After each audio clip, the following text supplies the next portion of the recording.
자, 나눠드린 내용 가지고 이제 천천히 같이 문제를 풀어보도록 하겠습니다. 그러니까 우리 재무 상태표 관련된 것까지 이제 정리를 했잖아요. 그러면 계정은 최소한 숙지하고 들어가셔야 되니까 우리가 계정과 관련된 예제를 같이 풀어볼게요.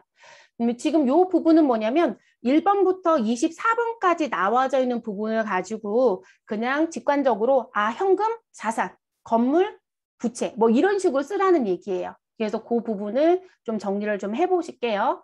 그러면 제일 먼저 등장하는 게 현금이네요, 여러분. 그러면 우리가 현금은 자산이라는 부분으로 가는 게 맞죠. 그래서 자산은 자로 쓸게요. 자, 그리고 건물은 당연히 자산입니다. 자, 단기 차입금. 단기 차입금의 반대가 단기 대여금이고요. 자, 차입금은 빌려오는 거니까 부채에 부를 써주시면 되고요. 자, 그리고 외상 매출금. 자, 외상 매출금의 반대가 외상 매입금이죠, 여러분. 바로 5번에 있네요. 그러면 내가 매출을 했는데 아직 못 받은 돈이야 라고 이러고 보시라고 했었죠. 그래서 이건 자산입니다. 받을 권리니까. 반대로 내가 뭔가를 사가지고 왔다. 매입은 했는데 아직 지불하지 않았다. 안 준 돈이란 얘기겠죠. 자, 지급하지 않은 돈이니까 외상 매입금. 자, 이 부분은 갚을 빚이어서 부채로 써주시면 되세요. 그리고 우리 예금의 종류는 다양합니다. 그중에 보통 예금과 당좌 예금을 가장 보편적으로 쓰는 거고요. 자, 당좌 예금은 우리 자산입니다. 그 자산 중에 당좌 자산의 대표적인 부분이고요. 자, 미수금은요. 외상 매출금하고 동일하게 못 받은 돈은 맞습니다. 그런데 우리가 상거래에 속한다라고 하면 외상 매출금, 상거래에 속하지 않는다라고 하면 미수금 이렇게 쓰라고 말씀드렸죠. 그래서 요거는 자산에 들어갑니다. 자, 미수금의 반대편에 있는 게 뭘까요? 미지급금이에요, 여러분. 그래서 우리가 자산 공부만 잘하면 부채는 반대로 다 뒤집어 버리시면 돼요. 자, 그래서 미지급금은 갚을 빚이니까 부채라고 표시해 주시면 되고요. 자, 상품은 우리 유통업에서 사가지고 가지고 있는 걸 말하죠. 그리고 이거를 마진 붙여서 팔 겁니다. 그래서 이 부분도 재고 자산에 속하는 자산입니다. 자, 단기 대여금은 아까 3번에서 얘기했을 때 차입금의 반대편에 누가 있다? 대여금이 있다. 이렇게 말씀을 드렸었죠. 네, 그 부분이니까 자산이 맞습니다. 자, 그리고 우리 매출 채권, 매입 채무는 반대 성격이죠. 자, 상거래에서 발생된 부분인데 내가 받을 권리가 있다. 그래서 매출 채권은 외상 매출금과 그리고 내가 어음을 받았다라고 하는 받을 어음의 두 개를 통합해서 부를 때 매출 채권이라고 불러요. 그래서 이 부분도 자산으로 보는 게 맞습니다. 자, 그럼 매입 채무는 외상 매출금의 반대인 외상 매입금이 있을 거고요. 자, 받을 어음의 반대인 지급 어음이 있겠죠. 자, 두 개를 묶어서 통합으로 표시할 때 매입 채무라고 부르는 거고 이 부분은 부채로 분류시켜 주시면 되겠습니다. 자, 차량 운반구는요. 우리 물리적인 형태가 있다고 보시는 거죠. 그런데 사업에 사용하는 거니까 우리 유형자산이라고 봐주시면 되시는 거고 그래서 자산입니다. 자, 자본금은 대표적인 자본에 속하죠. 네, 그래서 자본. 자, 선급금은 내가 지급은 하였으나 미리 준 돈이야 라고 해서 미리 선자 붙여서 자산이라고 불러주시면 되고 자, 선급금의 반대에 있는 게 선수금. 자, 수금은 하였으나 미리 받은 돈이야 라는 얘기인 거죠. 그래서 이 부분은요. 계획 이행을 안 하면 선급금은 돌려받을 거고요. 선수금은 돌려주셔야 되거든요. 그래서 의무를 해야 된다는 것 때문에 부채로 봅니다. 자, 비품은 차량 운반구하고 동일하게 유형자산에 속하는 자산이고요. 자, 소모품은 다른 말로 얘기하면 저장품이라고도 얘기할 수 있습니다. 규모가 좀 큰 회사들이 저장품 계정을 쓰는 데가 있어요. 시험은 미친 듯이 소모품을 냅니다. 왜 이렇게 소모품을 사랑하는지 모르겠어요. 그래서 이 소모품은 자산에 속합니다. 우리가 시험 보러 가시면 여러분 이 소모품이요. 그때는 이제 여러분 딴지 걸지 않아야 될 부분이 있어요. 소모품이 제가 분명히 재고자산 쪽에 속하는 부분을 봐주셔야 됩니다. 이렇게 말씀을 드리고 들어왔거든요. 근데 프로그램에 들어갔더니 이상하다. 소모품이 당좌자산이 떠 있더라는 거예요. 그냥 패스. 이 되셨을까요? 그래서 대체적으로 소모품은 재고자산 쪽에 있는 저장품의 성격으로 분류하는 게 원래 맞는데 시험은 당좌 쪽으로 내는 출제자가 있더라고요. 그걸 물어보는 게 아니고요. 우리가 조회를 했더니 거기에 분류가 되어 있더라는 거예요. 그냥 무시하고 가시면 되겠습니다. 자, 단기 매매 증권은 유가증권인데 단기 시세 차익이 목적이죠. 네, 그래서 당좌 자산에 속하는 자산입니다. 자, 받으러움은 상거래 거래에서 어음을 무엇했을 때 받아왔을 때 쓰는 거. 그래서 당좌 자산에 속하는 자산이고요. 지급 어음은 받으러움의 반대 성격이죠. 그래서 내가 어음을 무엇하였다? 발행하여 지급하였다 라고 했을 때 쓰는 부분. 그래서 일정 기간 뒤에 갚아야 될 빚입니다. 그래서 부채. 자, 토지는 차량 운반구와 동일하게 우리 유형자산에 속하는 자산. 자, 현금 및 현금성 자산은 현금과 예금과 현금성 자산을 합쳐서 부르는 통합계정이죠. 네, 자산에 속하고요. 단기 금융상품은 우리 무슨 부분, 적금이라든지 또는 예금에 대한 부분들이 단기간 내에 끝나지는 거, 만기가. 그러면 단기 금융상품, 길게 가면 장기 금융상품이라고 부르겠죠. 이 부분도 자산에 속합니다. 됐을까요, 여러분? 네, 이렇게 정리해 주시면 되는 부분. 회계 공부했던 분들은 이런 건 눈 감고도 하실 수 있으시죠? 네, 별로 어렵지 않았던 부분이실 거예요. 처음 접하시는 분들만 조금 어려우셨을 거고요. 자, 두 번째로 넘어가 볼게요. 자, 가로 안에 알맞은 용어를 기재해달라라고 얘기를 하네요. 자, 기업이 경영활동을 위하여 소유하고 있는, 소유라고 했으니까 여러분 가지고 있는 거죠. 네, 그래서 소유하고 있는 각종 무엇에 대한 부분, 우리 갖고 있는 거면 자산으로 봐주셔야 되겠죠. 그래서 재화나 누구에 대해서 채권을 우리는 뭐라고 얘기한다? 자산이라고 한다라고 얘기했습니다. 자, 기업이 타인한테 금전 또는 재화 또는 용역 등을 장래에 제공해야 될 무엇을? 채무를. 그러면 결론적으로 나는 미래에 의무를 가지고 있다 이런 얘기가 되는 거죠. 그러면 이 부분을 우리는 뭐라고 불러주시면 돼요? 부채라고 불러주시면 되는 거죠. 그래서 기업이 타인한테 금전, 재화 또는 용역 등을 장래에 제공해야 될 채무를 또는 의무를 우리는 부채라고 부른다.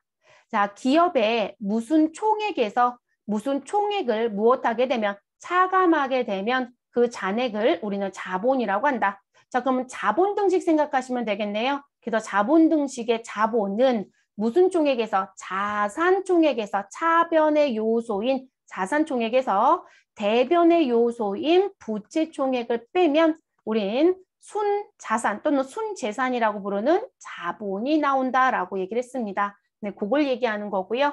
자, 그리고 우리는 지금 앞에서 이제 복식부기라는 걸 얘기했었죠. 네, 또는 복식회계라고도 얘기를 했었습니다. 그러면 이 복식이라는 부분은 일정한 원칙에 의해서 약속한 게 있었죠, 여러분. 무슨 부분? 우리 왼쪽을 뭐라고 불러주고 오른쪽을 뭐라고 불러자라고 약속을 했습니다. 이게 일정한 원칙 때문에 등장하는 용어. 복식이라는 것 때문에 등장하는 용어였죠. 그래서 왼쪽을 뭐라고 불러주시면 되고요. 회계에서 하실 때 차변이라고 불러주시고 오른쪽을 뭐라고 불러주시면 된다? 대변이라고 불러주셔야 되겠죠. 그래서 복식회계에서는 장부에 기록하는 장소 중 왼쪽을 차변, 오른쪽을 대변이라고 부릅니다.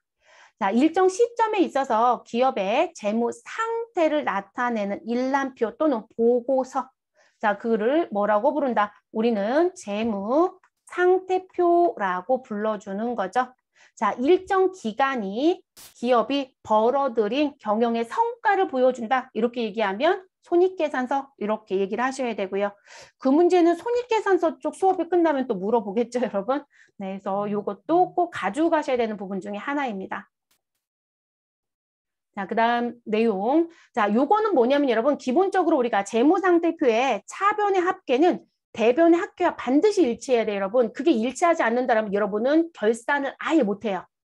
그 결산이 끝나면 반드시 일치해야 되고요. 그게 안 맞잖아요. 그럼 재무제표 프로그램에서 돌릴 때도 그게 다르게 나오는 경우가 있어요. 그러면 오류가 떠요. 이게 안 맞아서 당신은 지금 현재 재무제표 작성을 무엇할 수 없다. 완료할 수 없다고 계속 오류가 뜹니다. 그렇기 때문에 반드시 마무리하셔야 되거든요. 그럼 그런 관점으로 이제 하는 공부라고 보시면 될 것 같아요.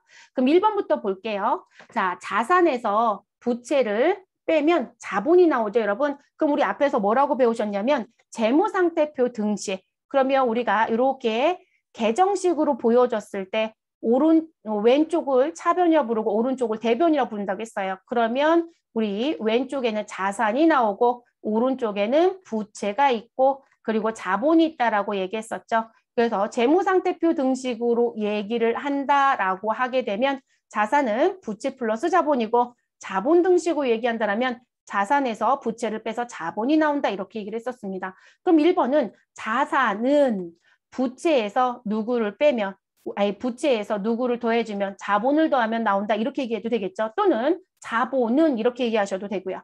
자, 그러면 자산이 500이 되려면 우리 자본은 얼마가 돼야 300만 원이 되어야 자산이 500만 원이 되겠죠. 부채 플러스 자본이 될 거니까요. 자, 그렇게 정리해 주시면 되고요. 2번도 동일하게 갈까요? 자, 2번 우리 자산은 부채 300만 원에 자본 500만 원이 더해져서 얼마가 된다? 800만 원이 된다. 이렇게 얘기가 되겠죠. 자, 그리고 우리 지금 자산이 200만 원이고요. 자본이 150만 원입니다. 요거는 등식처럼 얘기하진 않지만 어차피 T계정으로 놓고 얘기하면 여기를 차변이라 부르고 이쪽을 대변이라고 부르면 결론적으로 차변과 대변 합계는 같아야 되니까 부채 계산하는 건 금방 나오죠, 여러분. 200만 원에서 150만 원 빼면 부채는 얼마이다? 50만 원이다 라고 얘기가 되는 거죠. 그래서 이렇게 움직이는 부분.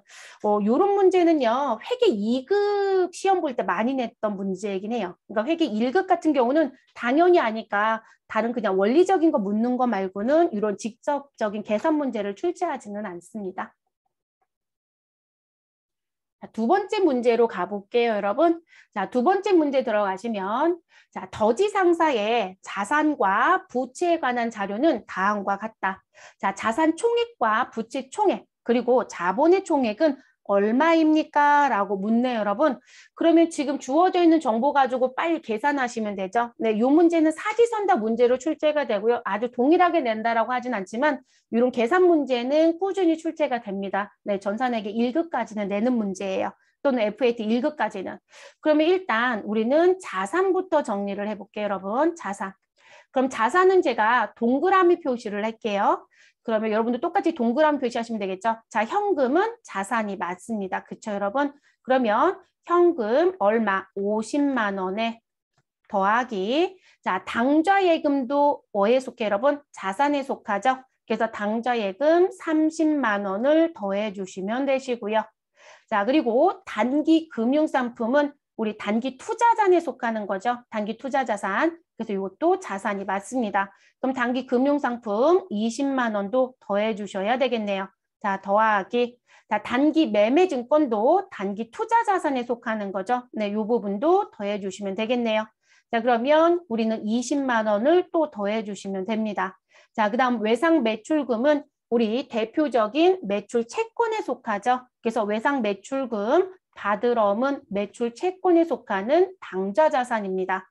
그럼 외상 매출금 40만 원 더해 주시면 됩니다. 자, 그리고 바로 옆에 받을 어음 20만 원도 자산입니다. 그러면 받을 어음 20만 원 더해 주시면 되고요. 자, 자산 더 있는지 볼게요. 자, 상품은 무슨 자산에 속하죠, 여러분? 재고 자산에 속하죠. 네, 그래서 이 부분도 자산이니까 동그라미. 그러면 우린 40만 원도 더하기를 합니다. 자, 그리고 건물 있네, 여러분. 건물은 무슨 자산에 속하죠? 네, 유형자산에 속하죠. 그러면 이 부분도 자산에 들어가는 게 맞습니다.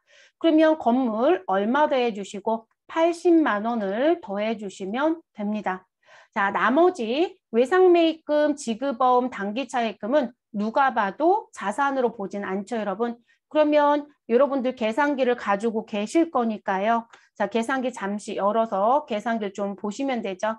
여러분들 손계산기 다들 갖고 계시나요? 저랑 같이 공부를 하실 때는 휴대폰 계산기를 쓰셔도 되고 컴퓨터 있으신 분은 컴퓨터 계산기 쓰셔도 됩니다. 그런데 작년부터 시작하는 시험 중에요. 이 전산 세무회계 쪽 시험이 컴퓨터에 내장되어 있는 계산기를 못 쓰게 하는 시험 장소가 발생이 되고 있어요. 근데 이게 윈도우 버전이요. 어떤 버전이냐에 따라서 요즘 뭐 10버전 다 이상을 쓰고 있는데 그거에 따라서 이게 메모리 기능이 가능한 모양이에요. 그러다 보니까 컨닝 문제도 있고 여러 가지 문제가 또 대두가 되고 있대요. 그래서 컴퓨터용 계산기 못 쓰게 하는 장소가 생겼어요. 그래서 여러분들이 손 계산기를 갖고 가셔야 되세요. 휴대폰은 절대 킬 수 없어요. 휴대폰은 벨만 울려도 그냥 바로 퇴실이에요. 그래서 부정행위로 간주해버리거든요. 내가 보지 않았어도. 그래서 계산기를 조금 준비하시는 게 좋으실 것 같고요. 자, 저희 더하기 해볼게요, 여러분. 그냥 저는 여기다 더하기 할게요. 자, 그러면 50만 원에 더하기 30만 원 더해주시면 되시고, 자, 20만 원 더해주시면 되겠네요. 그리고 또 20만 원이고요. 자, 그 다음 40만 원인가요? 네, 40만 원 더해주시면 되시고, 그리고 20만 원이 또 있으니 20만 원 더해주시면 되고, 그리고 40만 원, 80만 원. 자, 40만 원 더해주시고 80만 원 더해주시면 되겠습니다. 그러면 자산의 총액은 현재 얼마이다? 300이네요, 여러분. 근데 사실 숫자가 이렇게 나오면 암산도 가능하죠, 여러분. 그래서 금액은 300만 원이 됩니다. 그러면 300만 원 일단 자산 총액은 메모해놔 주시면 되고요. 그리고 제가 수업 중에 지금 컴퓨터에 내장되어 있는 이 계산기 말고요. 여러분들 회계 프로그램 안에도 컴퓨터가 내장되어 있어요. 그거 쓰는 건 또 터치를 안 해요. 그래서 그것도 어떻게 눌러서 쓰는지는 추후에 수업할 때 알려는 드릴게요. 불편하다고 자꾸 안 쓰신다고 하시더라고요. 자, 그럼 자산 얘기 끝났고요. 이제 부채 총액 계산하러 갈게요. 자, 부채는 제가 세모 표시를 할게요. 그럼 지금 외상 매입금 35만 원 누가 봐도 매입 채무로 표시되는 부채이죠, 여러분.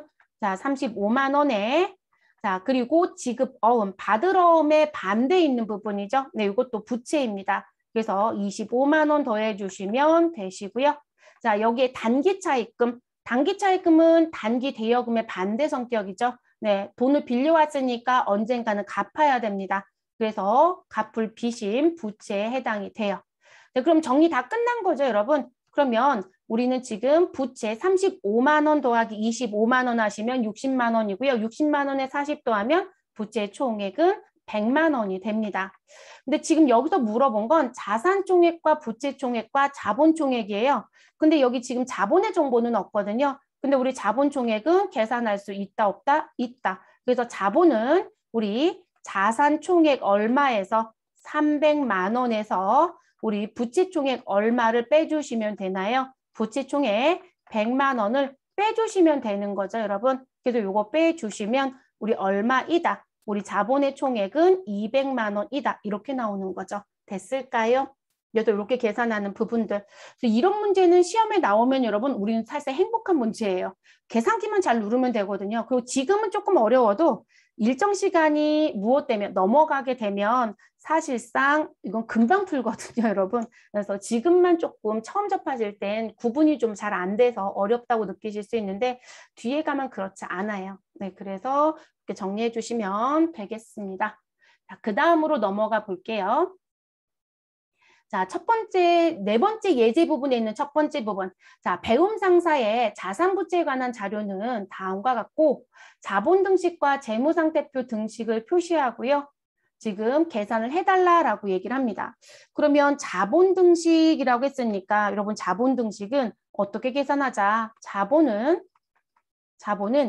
우리 자산의 총액에서 누구를 빼시면 된다. 이 부채를 빼면 된다. 이렇게 나오는 거죠.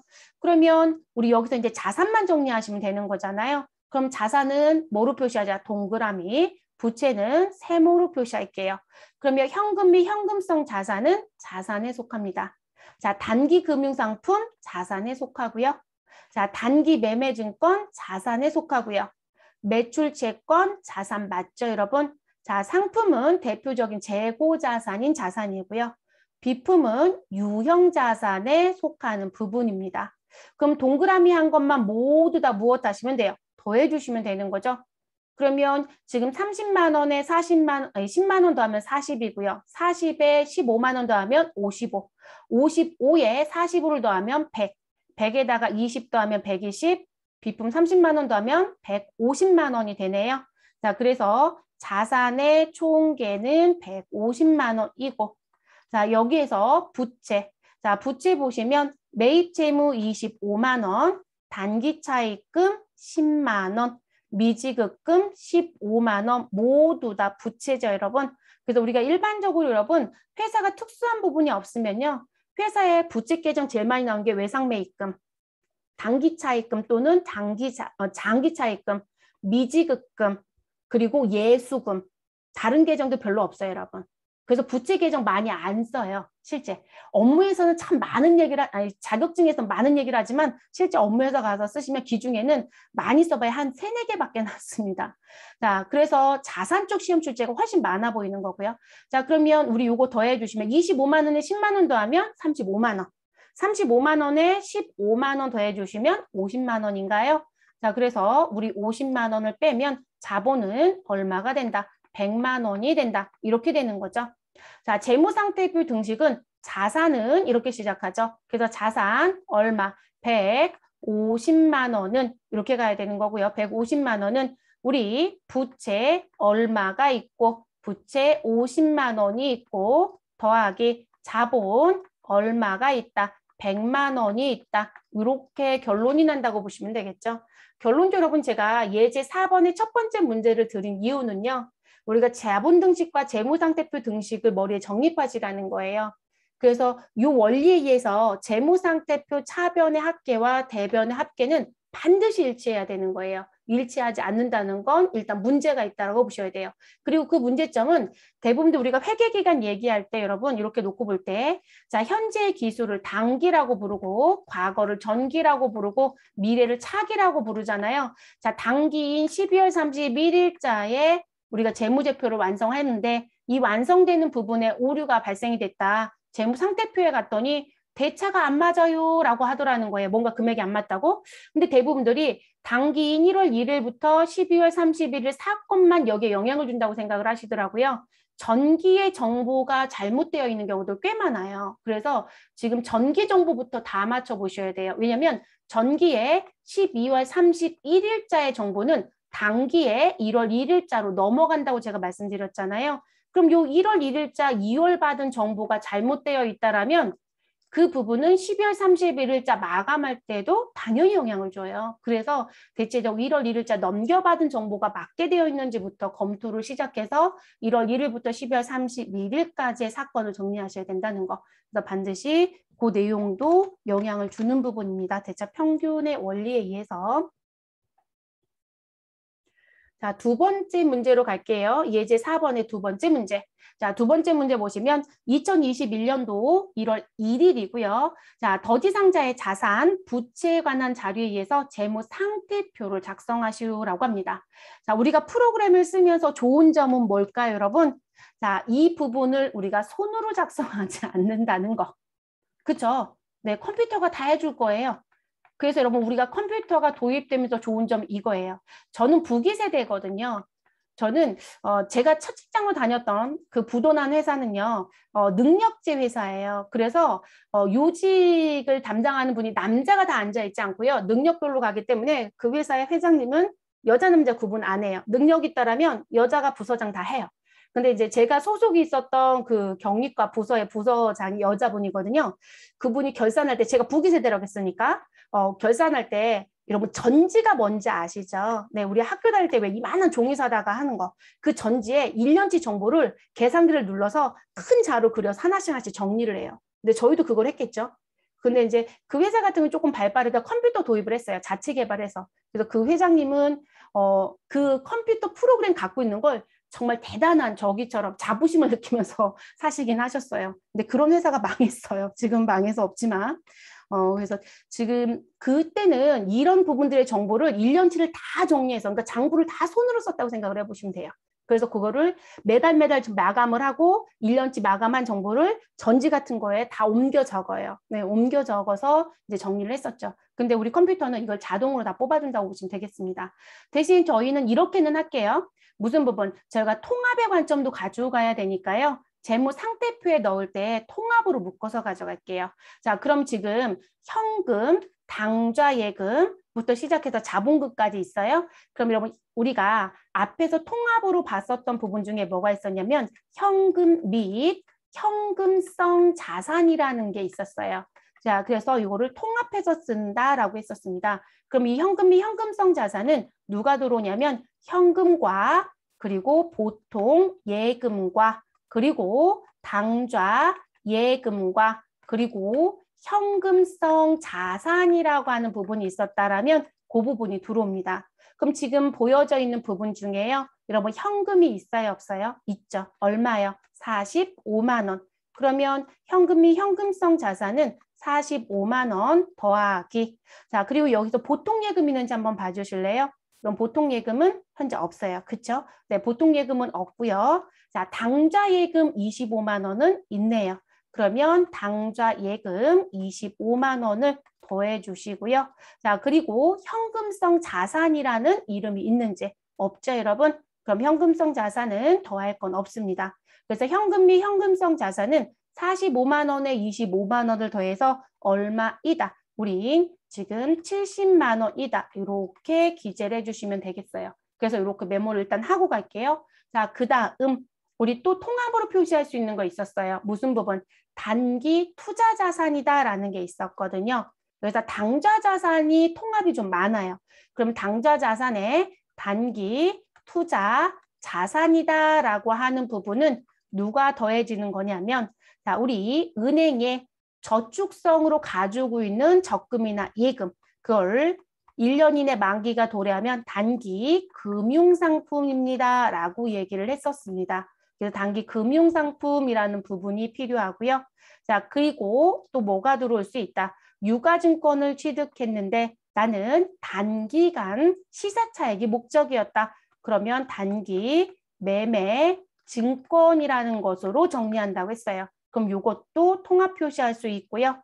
그리고 또 하나 들어올 수 있는 게 내가 여유 자금이 있어서 누군가한테 돈을 좀 빌려줬다. 그런데 나는 돈놀이 하는 사람은 아니다. 그런 때 쓰는 게 대여금. 그런데 제가 1년 이내 만기이다라고 하면 단기자를 붙여요. 자, 이 부분이 단기 투자 자산을 들어올 수 있습니다. 여기에 더 추가할 수는 있죠. 네, 저희가 이건 조금 어려워요라고 하면서 추가했던 부분이 뭐였었냐면 유동성에 의해서 대체됐던 매도 가능 증권과 만기 보유 증권이 있다라면 그들도 포함시킨다라는 얘기까지는 하고 들어왔습니다. 자, 그러면 지금 보여지고 있는 부분에요. 단기 금융상품 얼마가 있고요. 30만 원이 있다라고 보여지시죠? 자, 그리고 단기 매매 증권도 또 얼마가 있다. 30만 원이 있다라고 보여지시죠? 자, 그리고 단기 대여금이 있는지 또 확인해 볼게요. 여러분 단기 대여금 있으신가요? 없죠? 네. 그러면 0.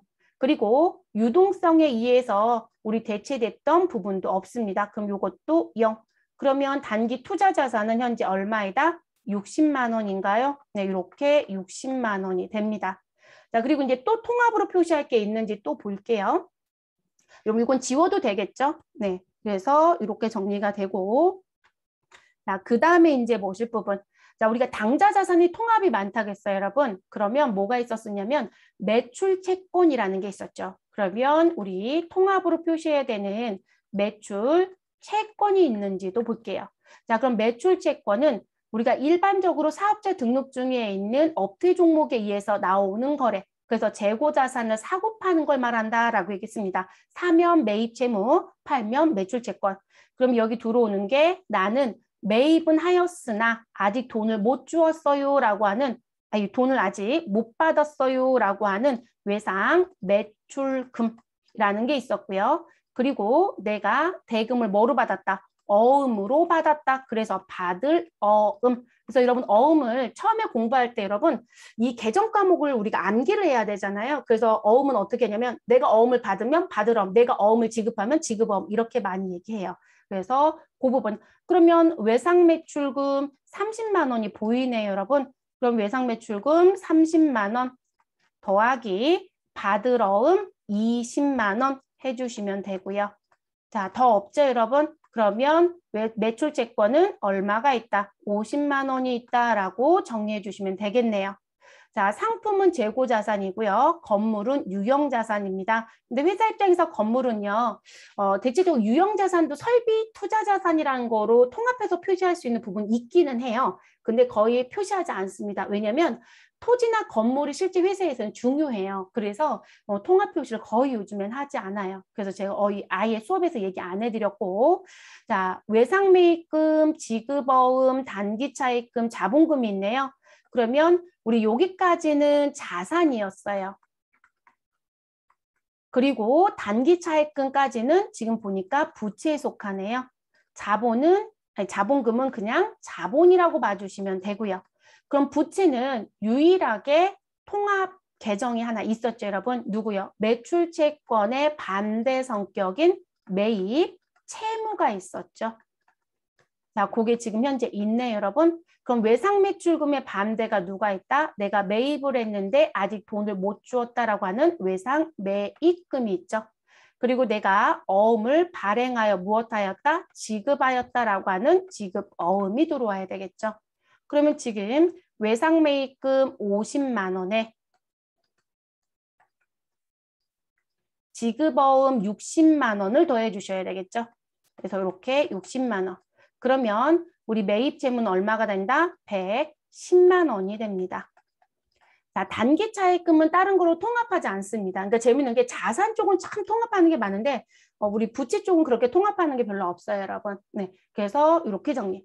그러면 일단 통합까지는 정리가 됐어요. 네, 요거 가지고 무엇 하시자? 제가 재무상태표 양식도 같이 드렸잖아요. 거기다 같이 기록을 좀 해볼게요.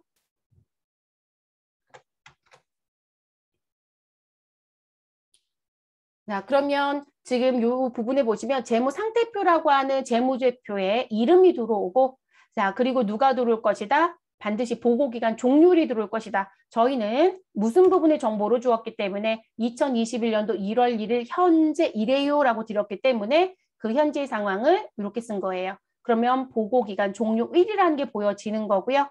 그리고 회사에 상호가 들어와야 된다고 했었고, 그리고 옆에 뭐가 들어와야 된다? 보고 통화와 금액의 단위가 들어와야 된다고 했었죠. 그거 그대로 지금 보여드린 거고요.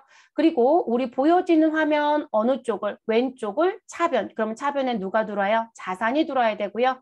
대변은 부채와 자본이 들어와야 되겠죠. 그래서 이렇게 들어옵니다.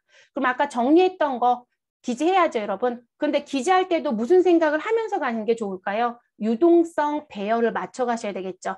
현금화가 빠른 부분. 그러면 우리가 유동성 배열을 좀 맞추자라고 하게 되면 자산은 참 유동성 얘기할 수 있는 게 많죠, 여러분. 자산은 유동자산과 비유동자산으로 구분을 하고 그리고 그 유동자산에 제일 먼저 들어와야 되는 게 누구이다? 당좌자산이고 그리고 그 다음에 들어와야 되는 게 재고자산이에요. 그리고 비유동자산에 제일 먼저 들어오는 게 투자. 그 다음엔 유형. 그 다음에 무형, 그 다음에 기타 비유동자산 이렇게 들어와야 돼요, 여러분. 그리고 당좌자산에서도 현금화가 가장 빠른 게 누구이다? 현금이잖아요. 그럼 현금이 현금성 자산이 들어와야 되겠죠. 그리고 단기 투자자산이 그 다음 순에 들어오고요. 그리고 우리 매출 채권 순으로 대체적으로 들어옵니다. 그럼 여기까지는 지켜주고 그 다음부터는 그냥 순서는 일목요연하게 간다 이렇게 보시면 될 것 같아요. 뭐 재고자산은 상품이 먼저 들어오든 제품이 먼저 들어오든 큰 의미는 없어요. 근데 대부분 상품을 가장 먼저 쓰기는 합니다. 그래서 이제 그런 거 지켜서 가셔야 되겠죠. 그러면 그거 맞춰서 진행을 해볼게요. 그럼 자산 쪽부터 먼저 써볼게요, 여러분. 그럼 제일 먼저 누구부터 쓰시라고요? 현금 및 현금성 자산부터 쓰셔라. 그래서 현금 및 현금성 자산이라는 거 써주시면 되시고요. 그리고 금액은 아까 정리해놨죠, 여러분. 우리 45만 원 더하기 25만 원에서 얼마이다? 70만 원이었나요? 그럼 금액란에 70만 원 이렇게 써주시면 됩니다. 자, 그럼 이렇게 정리가 됐으면 그 다음에 이제 유동성이 빠른 게 단기 투자 자산. 그럼 단기 투자 자산은 단기 금융상품하고 단기 매매증권이 합쳐진 거였죠. 그래서 단기 투자 자산이라고 써주시면 되고요. 그리고 금액은 30만 원 더하기 30만 원에서 60이었죠. 그럼 이렇게 써주시면 되고요. 자, 그리고 그 다음에 들어오는 게 매출채권.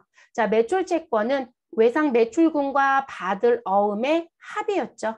그래서 매출채권 써주시고 금액은 얼마 써주시면 된다. 50만 원인가요? 30 더하기 20. 그래서 50만 원 써주시면 되시고 자, 그 다음에 들어와야 될 건 여기까지가 여러분 무슨 자산이에요? 여기까지 매출채권까지. 지금 받으러까지 이제 정리가 됐잖아요. 그럼 여기까지가 우리 순서상을 보면 당좌자산이죠. 네, 당좌자산. 그러면 유동자산 중에 당좌자산이 끝났으면 그 다음에 뭐가 들어야 된다? 재고자산. 자, 그래서 우리는 누가 있더라? 재고자산에 상품이 있네요. 됐을까요, 여러분? 그러면 여기에 상품이 들어와야 된다는 얘기예요. 그럼 상품을 이제 써주시면 되겠죠. 그래서 상품이라고 써주시고요. 금액은 얼마? 50만 원입니다. 그럼 50만 원 써주시고, 자, 그리고 나서 이제 투자 자산이에요. 근데 여러분 지금 현재 우리는 투자 자산이 있다 없다? 투자 자산이 현재 없습니다. 그래서 투자 자산은 없기 때문에 기록하지 않을 거고요. 자, 그리고 건물은 무슨 자산이다? 유형 자산에 속하죠, 여러분. 네, 그래서 유형 자산이 그 다음 순서. 그리고 무형 자산을 기록해야 되는데 지금 무형 자산도 없어요. 그리고 기타 비유동 자산도 없습니다. 그러면 유형 자산만 기록하시면 되겠네요. 그럼 유형 자산 기록해 보시면 건물이라고 써주시면 되시고 금액은 얼마? 100만 원이라고 기록해 주시면 됩니다. 됐을까요?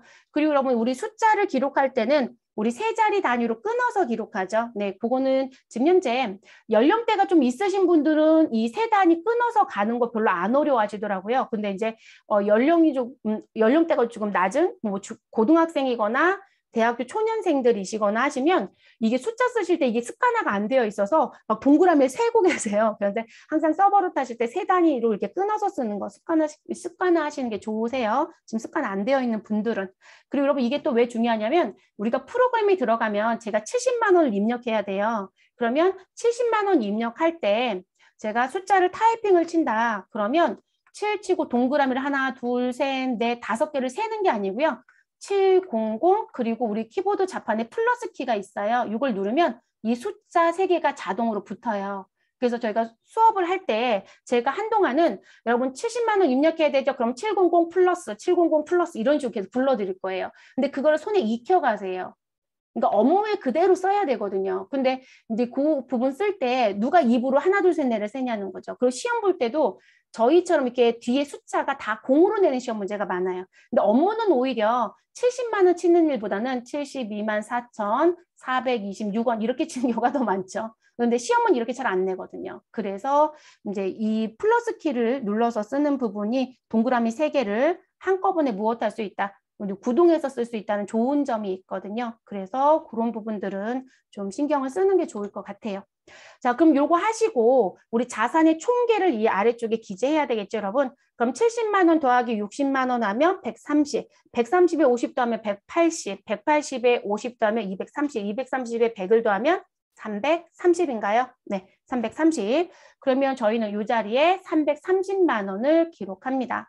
예전에는 뭐 저희가 장부를 마감할 때 2줄을 그어야 되고 뭘 해야 되고 빨간 선을 그어야 되고 막 이런 얘기를 했었거든요. 요즘 다 전산이어서 아무 의미 없습니다. 그래서 차변의 합계인 자산의 총계는 330입니다. 자, 그 다음 이제 부채로 넘어갈게요, 여러분. 부채.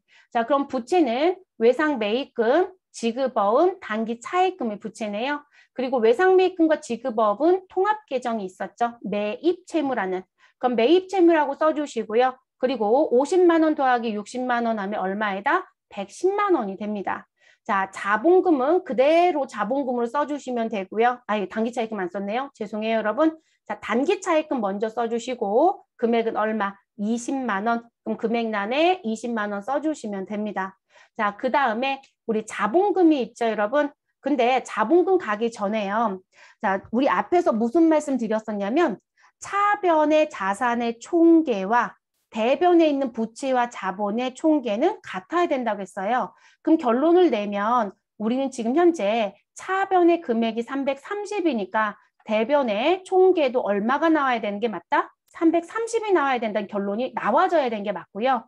그러면 지금 우리가 여기다 기록해야 되는 건 누구 하나 남았어요, 여러분? 자본금 하나 남았거든요. 그러면 자본금의 금액은 지금 위에 자료를 드렸지만 결과론적으로 반드시 얼마이어야 된다? 200만 원이어야 돼요. 그래서 지금 여기에 200만 원이라고 드렸지만 이런 원리로 움직이는 부분입니다. 됐을까요? 그리고 이제 지금 현재는 그냥 기록을 해서 정리하는 것만 보여드린 부분이에요. 어디에 어떻게 들어가야 되는지 유동성에 대한 부분도 이제 같이 가져갔으면 해서 보여드린 부분.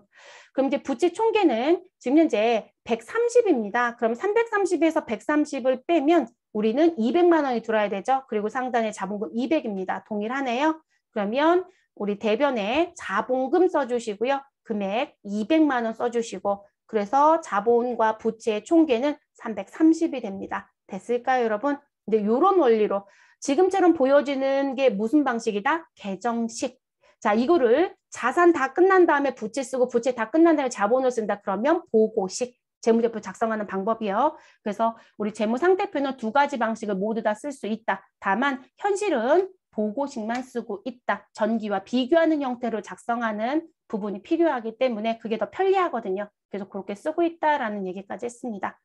자, 이렇게 해서 저희 오늘 진행했던 재무상태표하고 관련된 개정 과목, 그리고 어떤 종류들이 있고, 그리고 어떻게 움직이는지, 작성은 어떻게 해야 되는지까지 말씀을 드렸어요. 내일 수업은요, 이제 손익계산서 들어가셔야 되겠죠. 그래서 내일은 손익계산서 들어가서 손익계산서의 수익과 비용이 누가 있고, 어떻게 작성을 하고, 그리고 당기 순이익이랑 당기 순손실이 나온다고 했는데 그게 어떻게 계산이 되는지까지 내일 같이 진행을 해보도록 하겠습니다.